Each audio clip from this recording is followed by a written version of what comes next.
President Erdogan accuses Israel of being an occupying power. And again, you get whiplash.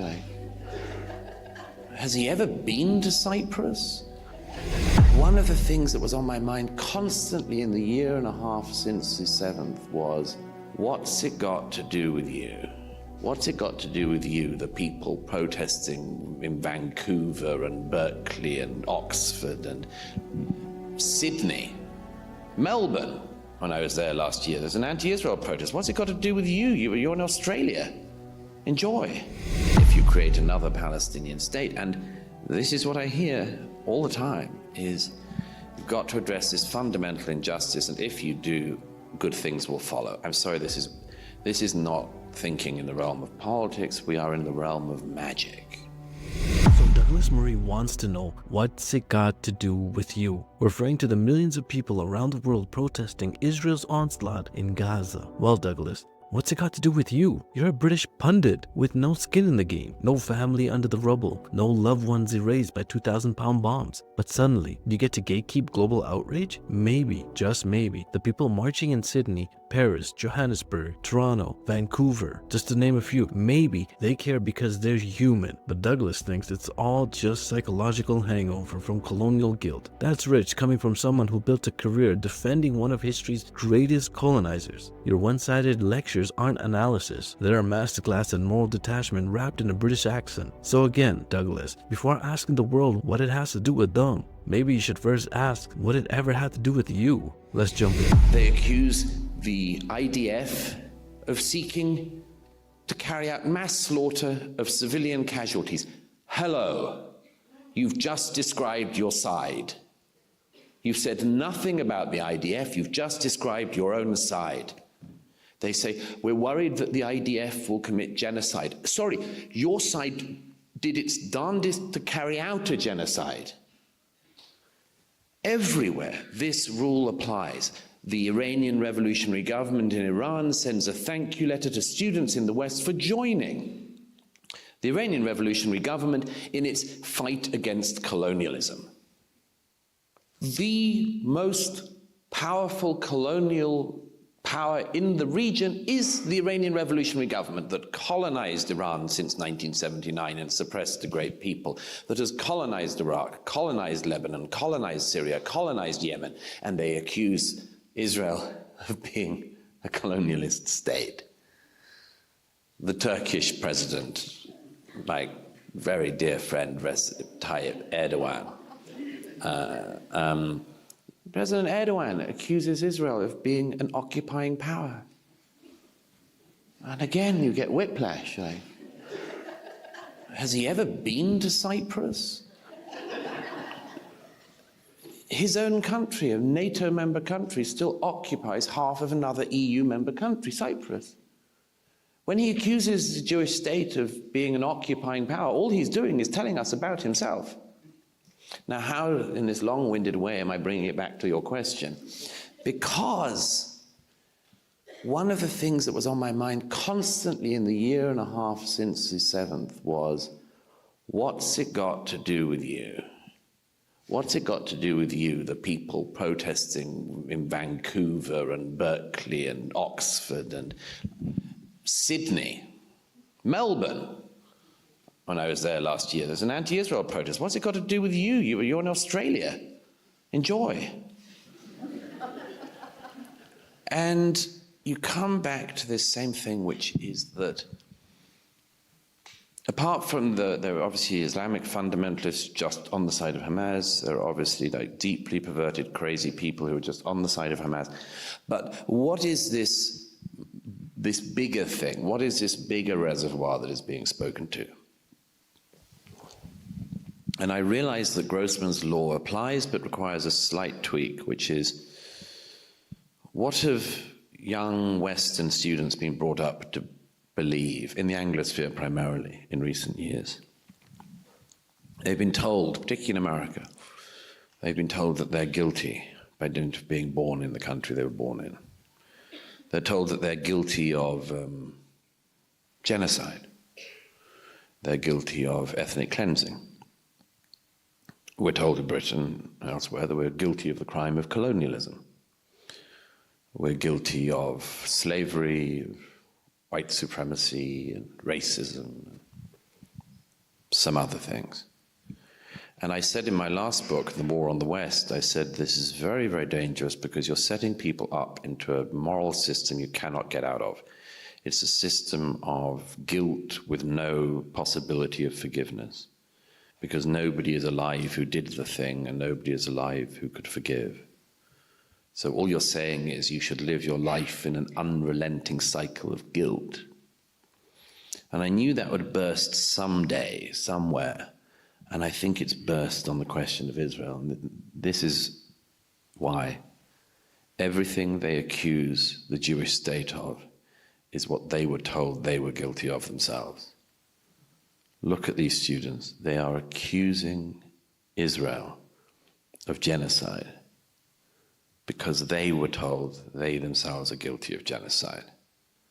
They accuse Israel of being white supremacist. Let's go. You've been? They accuse it. Why? Because this is what they were accused of. This is projection on a massive scale. But Israel should not be the projection focus of deeply deluded and badly educated people around the world. That's a very key insight, that they are trapped in this unforgivable accusation. Since you sort of praised Macron earlier, we have to set the record straight. He recently announced that possibly at a June conference that France would recognize the Palestinian state. And a number of Labour MPs are pushing the government to follow suit. What is your analysis of this idea, and how much would it advance or hinder peace? The fastest way today to demonstrate you know nothing about the situation in the region is to say that this is why we should push for the creation of another Palestinian state. Just unbelievable revelation of ignorance. Not unheard of. You know, it was on October the 9th or 10th that then Secretary of State Antony Blinken said in an interview, this is why we need to double down on a two-state solution. I'm not surprised in some ways that people say this, because all my life, people of left and right, Labour, Conservative, doesn't matter. They all say the same thing. They all said the answer is a two-state solution. I remember great geniuses like David Miliband saying, why the laughter? I remember great geniuses like David Miliband saying, if we have a two-state solution, it will unlock all the problems in the region. And I always knew, as many of you will have done, that there is no law of nature that says that if another state, I'll explain why I mean that, but if another state was given to the Palestinians, there is no reason to presume that the economy of Yemen will blossom. Why? You just have another failed Arab state here, at best a sort of proxy front state of the Iranian revolutionary government. Why would that help anyone in Iran or Saudi Arabia to live a better life? Why would that help anyone in Jordan? It makes absolutely no sense. It could be an answer to a part of the question of the Palestinian peoples. It could be. But it does nothing for the region. The idea it does anything for the wider world, and this is a presumption of many people protesting against Israel in the last 18 months, is the presumption that for the wider world something will happen if you create another Palestinian state. And this is what I hear all the time, is you've got to address this fundamental injustice, and if you do, good things will follow. I'm sorry, this is not thinking in the realm of politics. We are in the realm of magic. This is magical thinking. Why would anything else improve in the rest of the world because of another Palestinian state?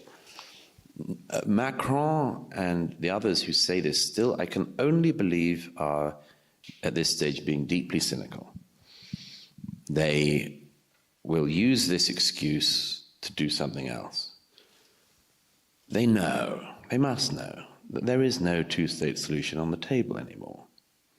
Hamas destroyed it on October the 7th, 2023, because the Palestinians were given a de facto state in 2005 when not only every Jew, every Jewish body was removed from the Gaza. And they had 18 years. 18 years, the life of a child to the end of their formal education. They had 18 years. And what did they do with it? Rockets, rockets, war, war, stealing of vast amounts of wealth. And then October the 7th.